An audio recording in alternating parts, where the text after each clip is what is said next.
Info, Rara arep rabi sak dusun cah. Wes halune kumat neh. Membatasi takdir. Membatasi takdir. Takdir rapine sak RT, sak RT. Tak sapane dusun bisa dusun. Masalah. Sak dusun malah. Dusun sak desa, sak kota, sak. Jadi misalkan awakmu dirabi sak dusun gelem. Nyaprak. Gelem. Kan iki mamane. Iya, umpamane akan tekon to. Misalkan tenanan lho iki gelem. Dirabi sak dusun gelem. Sak dusun iki nyapa kok? Lah iya gelem. Mas, jodoh. Gak wis ora usah jodoh-jodohan gelem. Nyapa? Wong iki malah yuk apa sih ngono kuwi gak usah berpatokan sing ngono kuwi.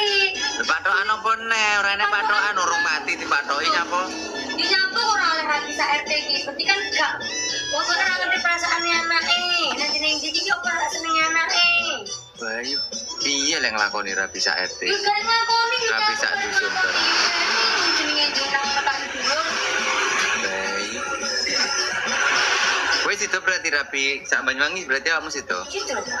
Sak Banyuwangi. Wah, Tak kabupaten. malah sak kabupaten malah. Iya. Banyuwangi Iya to rek, ini kira rek. Aku ini. Lah iya yo wis lah awakmu aku gak oleh lah aku jelas gak oleh jelas. Saman rapi sak Tegal Delimu. Enggak aku rabi bojoku tok. Enggak aku rabi bojoku tok. Kan omongnya kan kono. Lah iya. Oh ngono kan nek kono gak masalah. Lah RT mergane kan gak sak RT sak RW kan gak. Sampe kan sak Tegal Delimu to. Oh, enggak aku yang rabi wong